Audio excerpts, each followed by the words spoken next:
بیوی اور شوہر کے حقوق اور فرائض کے حوالے سے بات کی جائے تو ارشاد باری تعالی ہے وَلَهُنَّ مِثْلُ الَّذِي عَلَيْهِنَّ بِالْمَعْرُوفِ، اور جو مردوں کے عورتوں پر حقوق ہیں وہی عورتوں کے مردوں پر حقوق ہیں۔ واضح آیت کے اندر اللہ رب العزت نے فرما دیا وَلَهُنَّ مِثْلُ الَّذِي عَلَيْهِنَّ بِالْمَعْرُوفِ، جو مردوں کے عورتوں پر حقوق ہیں وہی عورتوں کے مردوں پر حقوق ہیں۔ وَلِلرِّجَالِ عَلَيْهِنَّ دَرَجَةٌ، مگر مردوں کو عورتوں پر فضیلت حاصل ہے۔ واللہ عزیز الحکیم، اللہ غالب حکمت والا ہے۔ اب مردوں کو عورتوں پر جو فضیلت حاصل ہے اس کی ایک وجہ قرآن پاک خود ارشاد فرماتا ہے الرجال قوامون علی النساء بما فضل اللہ، اللہ کے فضل سے مردوں کو عورتوں پر فوقیت حاصل ہے، مرد قوی ہے۔ اور دوسرا مرد جو ہے الرجال قوامون علی النساء بما فضل اللہ بعضهم علی بعض وبما انفقوا، ان عورتوں کے اوپر اپنا مال خرچ کرتے ہیں، مال خرچ کرنے کی وجہ سے اور ان کے اوپر اللہ کے فضل کی وجہ سے فضیلت حاصل ہے کیونکہ وہ قوی ہے، قوی جسمانی قوت کے حوالے سے بھی قوی ہے اور مال خرچ کرنے کے حوالے سے ان کو فضیلت دی گئی ہے، اور تیسرا عقل کے اعتبار سے بھی مرد عورت سے قوی ہے، اس وجہ سے عورتوں کے اوپر مردوں کو فضیلت حاصل ہے۔ اب عقل کے حوالے سے حضرت رابعہ بصریہ اور حضرت حسن بصری کا ایک مکالمہ ہے، وہ اگر دیکھا جائے تو حضرت رابعہ بصری وہ حضرت حسن بصری سے کچھ سوالات کرتی ہیں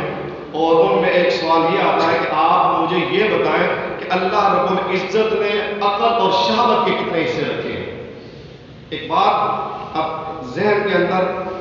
اس کو رکھیں، دل کے اندر جگہ ہے اور اس لفظ کو سمجھنے کی کوشش کریں۔ لفظ شہوت جب ہم سنتے ہیں ہمارا خیال جو ہے ایک مخصوص طرف چلا جاتا ہے۔ شہوت کا مطلب ہے خواہشات، جس کو قرآن پاک میں اللہ رب العزت نے ارشاد فرمایا زُيِّنَ لِلنَّاسِ حُبُّ الشَّهَوَاتِ مِنَ النِّسَاءِ وَالْبَنِينَ وَالْقَنَاطِيرِ الْمُقَنطَرَةِ مِنَ الذَّهَبِ وَالْفِضَّةِ وَالْخَيْلِ الْمُسَوَّمَةِ وَالْأَنْعَامِ وَالْحَرْثِ، کہ اللہ رب العزت فرماتا ہے میں نے مزین کر دیا، میں نے اٹریکشن رکھ دی ہے شہوات کی محبت کو کے اندر، اس میں عورتیں ہیں، بیویاں ہیں، بچے ہیں، دنیا کا مال ہے، گھوڑے ہیں، اچھی سواریاں ہیں، ان چیزوں کے اندر دنیا کی جو چیزیں ہیں نا ان کے اندر اللہ رب العزت فرماتا ہے میں نے یہ شہوات کی جو محبت ہے اٹریکشن رکھ دی ہے، مزین کر دیا ہے۔ تو شہوت کی جمع، شہوت کا مطلب ہوتا ہے خواہشات۔ رابعہ بصریہ نے عرض کیا کہ آپ بتائیں کہ اللہ رب العزت نے شہوت و عقل کے کتنے درجے رکھے ہیں؟ تو آپ نے فرمایا 10 درجے عقل کے ہیں اور 10 درجے شہوت کے ہیں۔ آپ نے فرمایا عرض کیا کہ ان کی تقسیم کیا ہے؟ اللہ رب العزت نے مرد کو کتنی عقل دی ہے اور عورت کو کتنی عقل دی ہے، اسی طرح اللہ رب العزت نے عورت کو کتنی شہوت دی ہے اور مرد کو کتنی شہوت دی ہے۔ آپ نے فرمایا کہ 9 حصے عقل کے اللہ نے مرد کو عطا کیا اور 1 حصہ شہوت کا عطا کیا ہے، اور اسی 1 حصہ عورت کو عقل کا عطا کیا ہے۔ 9 حصے مرد کو عقل کے اور 1 حصہ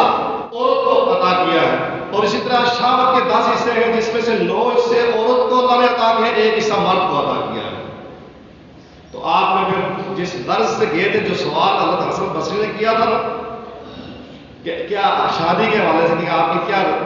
خواہش ہے، شادی کریں گے یا نہیں کریں گے، تو پھر آپ نے آگے سے جواب دیا تھا اور آپ تشریف لے گئے۔ حضرت رابعہ بصریہ نے عرض کیا کہ میں عورت ہو کر عقل کے 1 حصے سے شہوت کے 9 حصوں میں کنٹرول کر سکتی ہوں، اور آپ مرد کیسے ہیں کہ آپ عقل کے 9 حصوں سے شہوت کے 1 حصے پر کنٹرول نہیں کر سکتے اور شادی کے حوالے سے آپ باتیں کر رہے ہیں۔ بات کرنے کا مقصد یہ ہے کہ مرد کو عورتوں پر جو فوقیت حاصل ہے الرجال قوامون، عقل کے حوالے سے مرد عورتوں کی مناسبت مضبوط ہے، لیکن حقوق کے حوالے سے بات کی جائے تو جو حقوق مردوں کے ہیں وہی عورتوں کے ہیں۔ اب مردوں کو تو آپ نے حقوق پتہ ہے، ایک دفعہ پھر میں بتا دیتا ہوں عورت کی کیا ذمہ داری ہے اور مردوں کے کیا حقوق ہیں۔ مرد کا جو حق ہے اور بیوی نے جو پورا کرنا ہے، بیوی اس کی اطاعت کرے، نمبر 1۔ نمبر 2، اس کی اولاد کی تربیت کرے۔ اب اولاد کی تربیت بھی اسی صورت میں ہوگی جب بیوی خانہ داری گھر کے کام کاج کرے گی، مرد باہر کے معاملات میں معاشی والے سے محنت مزدوری کرے گا تب۔ اگر مرد کی اجازت سے، مرد نے اجازت دی ہے کہ تم بھی جاب کرو، تو جب دونوں جاب پہ جائیں گے تو اب یہ اولاد کی تربیت کرنا دونوں کی ذمہ داری ہے۔ نمبر 3، عورت کی جو ذمہ داری ہے اور مرد کا جو حق ہے وہ یہ کہ عورت مرد کے مال و اسباب، اس کے گھر اور اپنی عزت و آبرو کی حفاظت کرے۔ نمبر 4، بیوی کو اگر کوئی چیز طلب کرنی ہے مرد سے تو احسن انداز میں، خوبصورت انداز میں اس سے بات کرے، طلب کرے۔ یہ نہ ہو کہ برتن دھو رہی ہے، گھر میں کوئی چیز ختم ہو گئی ہے، برتن ادھر پھینکے جی یہ ختم ہو گیا جی، آٹا بھی نہیں ہے، چینی بھی نہیں ہے، روٹی بھی نہیں ہے، موڈ ویسے ہی باہر سے بندہ آتا ہے تو